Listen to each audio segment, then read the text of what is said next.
Morning friends, welcome to స్ఫూర్తి news. స్ఫూర్తి live కార్యక్రమం వీక్షిస్తున్న మీ అందరికీ కూడా ధన్యవాదాలు తెలియజేస్తే నాటి ప్రధాన పత్రికలోని వార్తా విశేషాలు ఒకసారి చూసే ముందు మన స్ఫూర్తి న్యూస్ను సబ్స్క్రైబ్ చేసుకుని మిత్రులు ఉంటే దయచేసి సబ్స్క్రైబ్ చేసుకోండి. అదేవిధంగా మీ ప్రాంతానికి సంబంధించిన సమస్యలు ఉంటే 8919793547 నెంబర్కి వాట్సాప్ లేదంటే సామాన్య కాల్ ద్వారా సమాచారం ఇస్తే మన స్ఫూర్తి న్యూస్లో ప్రతి వార్త ప్రసారం చేద్దాం మిత్రులారా.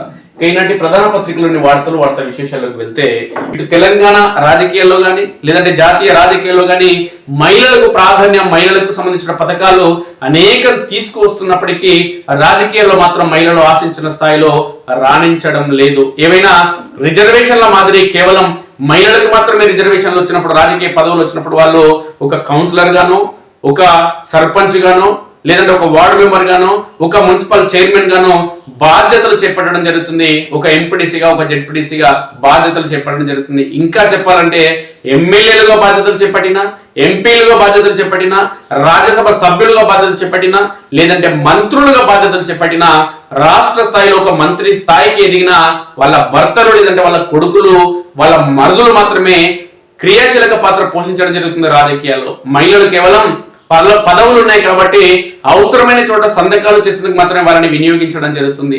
కేవలం అధికారిక సమావేశాలు ఎక్కడైతే నిర్వహించడం జరుగుతుందో, ఉదాహరణకి మున్సిపల్ కి సంబంధించినటువంటి మున్సిపల్ చైర్మన్లు ఎక్కడైతే మహిళలకు అవకాశం లభించడం జరిగిందో, మహిళలు మాత్రమే మున్సిపల్ చైర్మన్లుగా బాధ్యతలు చేపట్టడం జరిగిందో, అదేవిధంగా సర్పంచులుగా మహిళలు బాధ్యతలు చేపట్టడం జరిగిందో, కేవలం ఆ రోజు గ్రామ పంచాయతీకి సంబంధించినటువంటి సభ నిర్వహించిన, మున్సిపల్ కి సంబంధించినటువంటి సమావేశం నిర్వహించిన ఆ రోజు మాత్రమే మహిళలకు తమ పదవులు ఉన్నాయి కాబట్టి ఆ రోజు సమావేశానికి ఖచ్చితంగా హాజరు కావడం జరుగుతుంది. కానీ ఎన్నికల ప్రక్రియలో భాగంగా, ప్రచారంలో భాగంగా మాత్రమే భర్తల వెనుక భాగంలో కానీ లేదంటే కొడుకుల వెనుక భాగంలో కానీ ఈ మహిళలు అనేది రావడం జరుగుతుంది. మహిళలు వచ్చినటువంటి మహిళలు ఓటర్లకు దండం పెట్టడం, ఓట్లు ఏంటి అని అడగడం. కానీ ఈ మారిన రాజకీయాల నేపథ్యంలో డబ్బు పంపిణీ కానీ, మద్యం పంపిణీ కానీ, రాజకీయాలకు సంబంధించినటువంటి ప్రత్యర్థులు కానీ లేదంటే పార్టీలో ఉన్నటువంటి నాయకులు కానీ లేదంటే యువజన సంఘాలు కానీ వీళ్ళందరితో మాట్లాడి క్రియాశీలక పాత్ర పోషించేది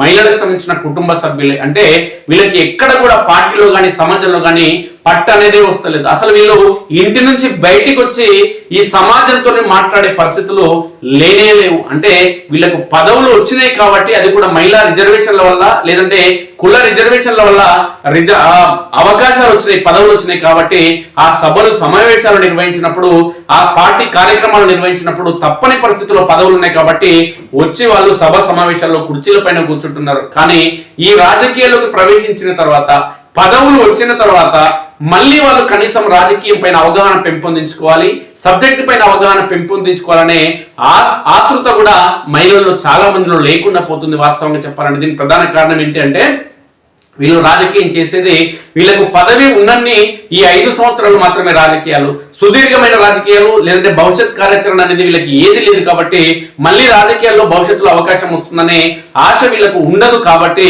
వీళ్ళు రాజకీయంగా పదవులు వచ్చినప్పటికీ కూడా సమాజం పైన, సబ్జెక్ట్ పైన అవగాహన పెంపొందించుకునేందుకు ఉత్సాహం చూపించడం లేదన్నది సుస్పష్టం. ఈ పరిణామాల నేపథ్యంలోనే ఓట్లేసి గెలిపించినటువంటి ప్రజలను ఎన్నడూ కూడా కలిసే పరిస్థితి మహిళలకు లభించడం లేదు. దీనికి కారణం ఏంటంటే వాళ్ళ భర్తలు లేదంటే వాళ్ళ కొడుకులు, వాళ్ళ మరుదులు లేదంటే వాళ్ళ బావలు వీళ్ళే ప్రజల వద్దకు వెళ్ళడం జరుగుతుంది, వీళ్ళే ప్రజాప్రతినిధులుగా చెలామణి కావడం జరుగుతుంది, వీళ్ళే మున్సిపల్ చైర్మన్లుగా, వీళ్ళే సర్పంచులుగా చెలామణి కావడం జరుగుతుంది. మహిళలు కేవలం సభలు సమావేశాలు నిర్వహించినప్పుడు లేదంటే గెలిచిన తర్వాత సన్మానం చేసే సన్మాన కార్యక్రమాల వద్దకు రావడం జరుగుతుంది తప్ప, లేదంటే ఎమ్మెల్యేలు, ఎంపీలు లేదంటే ఆయా పార్టీలకు సంబంధించిన ముఖ్య నేతలు వచ్చినప్పుడు వీళ్ళు కనిపించడం జరుగుతుంది తప్ప, లేదంటే వాళ్ళ ఇంటికే పరిమితం కావడం జరుగుతుంది. ఇది భవిష్యత్ తరాలకు కానీ ఈ సమాజానికి కానీ చాలా ప్రమాదాన్ని చేకూరుస్తుంది మిత్రులారా. ఎందుకంటే ఒక తల్లి, ఒక అక్క, ఒక అమ్మ ఎవరైనా సరే ఒక ఇంట్లో క్రియాశీలక పాత్ర పోషించడం జరుగుతుంది కాబట్టి ఆ ఇల్లు మొత్తం సమర్థవంతంగా ఆమె నెట్టుకు రావడం జరుగుతుంది. వచ్చేటటువంటి ఆర్థిక వనరులు ఏవైతే ఉన్నాయో ఒక ఇంటికి, ఆ వచ్చేటటువంటి ఆర్థిక వనరులను విడివిడిగా చేస్తూ ఎంత ఖర్చులకు కావాలి, ఎంత దాచేందుకు కావాలి, భవిష్యత్తు కోసం ఎంత పిల్లల ఖర్చులకు కావాలి అనే కోణంలో మొత్తం విడివిడిగా చేసి కుటుంబాన్ని మొత్తం విజయవంతంగా నడిపించేటటువంటి ఒక తల్లి, ఒక చెల్లి ఈ రాజకీయ పదవులకు వచ్చేసరికి కూడా వాళ్ళు ఖచ్చితంగా నిర్వహించే శక్తి సామర్థ్యాలు వాళ్ళకు ఉన్నప్పటికీ కూడా ఈ పురుషులు ఎవరైతే ఉన్నారో వాళ్ళ కొడుకులు, వాళ్ళ భర్తలో, వాళ్ళ పిల్లలు ఎవరైతే ఉన్నారో వీళ్ళకి మహిళలకి అవకాశాలు కల్పించడం లేదు. కాబట్టి ఈ పరిణామాల నేపథ్యంలోనే రాజకీయాల్లో మహిళలు రాణించే అవకాశం లేకుండా పోతుంది. ఆయా రాజకీయ పార్టీలకు సంబంధించిన అధ్యక్షులు కానీ పార్టీలు కూడా ఇవన్నీ కూడా కేవలం పురుషులకు మాత్రమే ప్రాధాన్యం ఇవ్వడం జరుగుతుంది. దీనికి కారణం ఏంటంటే మహిళలు రాత్రి వేళల్లో బయటికి రాలేరు, లేదంటే 10 మందిలో ఏదైనా సభ సమావేశం ఉంటే వాళ్ళు మాట్లాడలేరు. అంటే వీళ్ళు ముందే నిర్ణయించడం జరుగుతుంది. మహిళలు చాలా తక్కువ స్థాయిలో ఉన్నారు, అంటే వీళ్ళు ఒక 1000 మందో 1,00,000 మందో ఓ సభ ఉందంటే వీళ్ళు మాట్లాడలేరు, లేదంటే 10 మందికి జనాల్లోకి చొచ్చుకుపోలేరు, లేదంటే సమాజం పైన అవగాహన లేదు, సబ్జెక్ట్ లేదని వాళ్ళ ఇంటి కుటుంబ సభ్యులు వాళ్ళ భర్తల, లేదంటే వాళ్ళ కొడుకుల, వాళ్ళ మరుదుల వీళ్ళు నిర్ణయించడం జరుగుతుంది.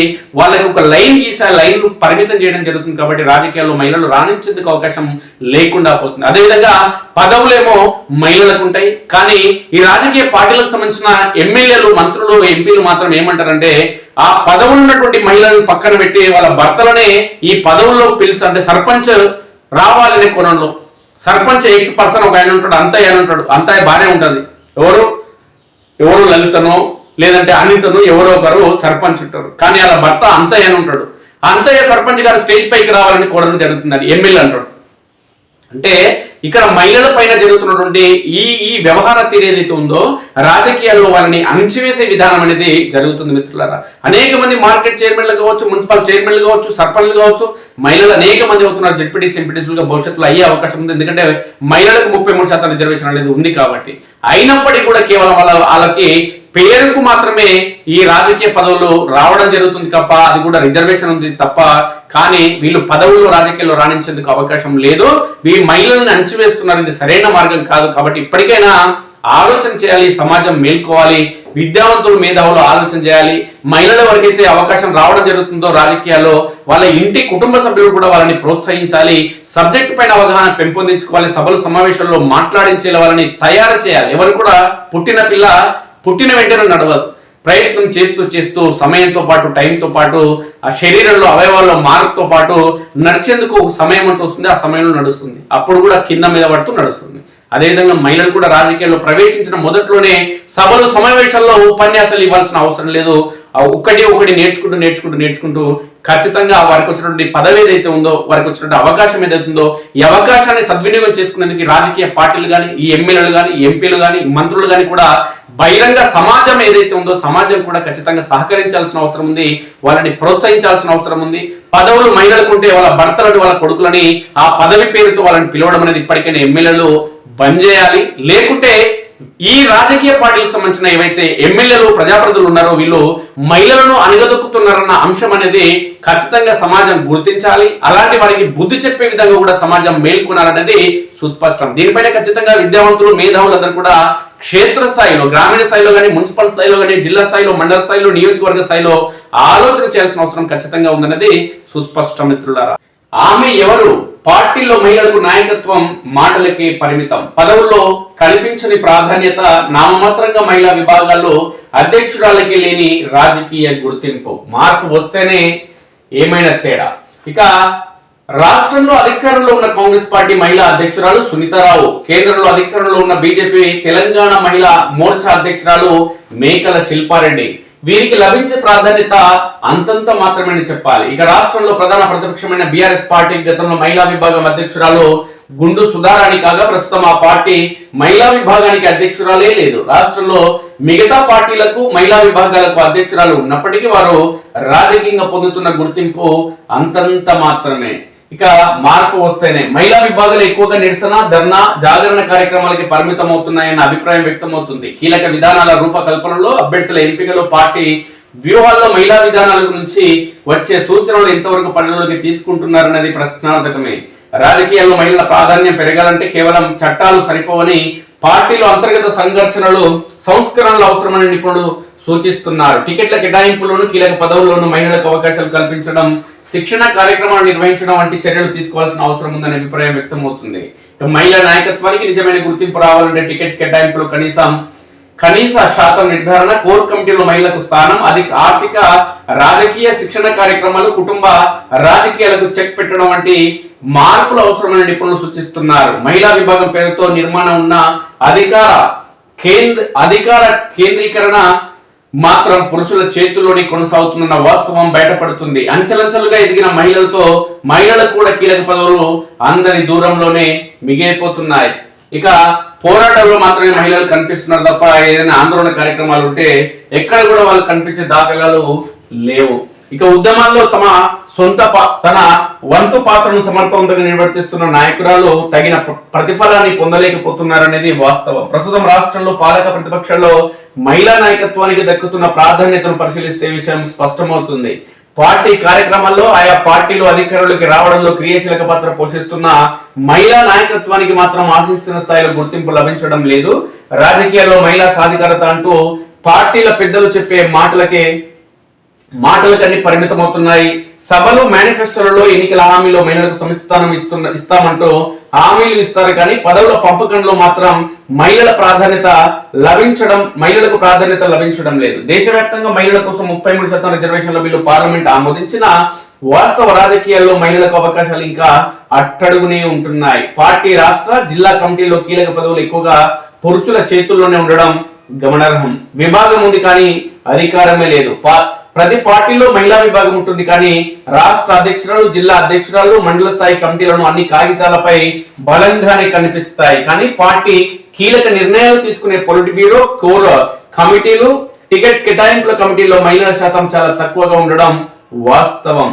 ఎన్నికల సమయంలో మహిళా ఓటర్లను ఆకర్షించేందుకు ప్రత్యేక సమావేశాలు, సభలు, ప్రచార యాత్రలు నిర్వహించడంలో మహిళా విభాగాన్ని ముందుకు నెట్టిన నిర్ణయాత్మక పదవుల విషయానికి వస్తే మాత్రం వెనుకబడుతున్నారనే విమర్శలు వినిపిస్తున్నాయి. గ్రామ స్థాయిలో వార్డు సభ్యురాలు, సర్పంచ్, ఎంపీటీసీ, జెడ్పీటీసీ అంచెలంచెలుగా ఎదిగిన మహిళా నేతలు ఉన్నారు. ఉద్యమాల్లో పాల్గొని పార్టీ కోసం కష్టపడి ప్రజల్లో గుర్తింపు తెచ్చుకున్న ఎమ్మెల్యేలు, ఎంపీలు టికెట్లు కేటాయింపులో మాత్రం వారి పేర్లు చివరి జాబితాలో కనిపించకపోవడం సాధారణమైందని వారు వాపోతున్నారు. పార్టీలో అంతర్గత లాబింగ్, ఆర్థిక వనరుల కొరత, కుటుంబ రాజకీయాల ప్రభావం వంటి అంశాలు మహిళల ఎదుగుదలను అడ్డుకుంటున్నాయని విశ్లేషకులు అంటున్నారు.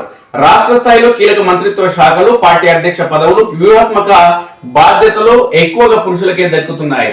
మహిళలకు సాధారణంగా మహిళా సంక్షేమం, సాంకేతిక, సామాజిక సంక్షేమం వంటి శాఖలకి పరిమితం చేస్తున్నారని విమర్శలున్నాయి. ఎన్నికల సమయంలో మాత్రం మహిళా ఓటర్లను ఆకర్షించేందుకు ప్రత్యేక పథకాలు ప్రకటించడం, ఆర్థిక సాయం హామీలు ఇవ్వడం సాధారణంగా మారింది కానీ నిర్ణయాత్మక స్థానాల్లో మహిళల సంఖ్య పెరగకపోవడం విరుద్ధ సంకేతాలుగా కనిపిస్తుంది.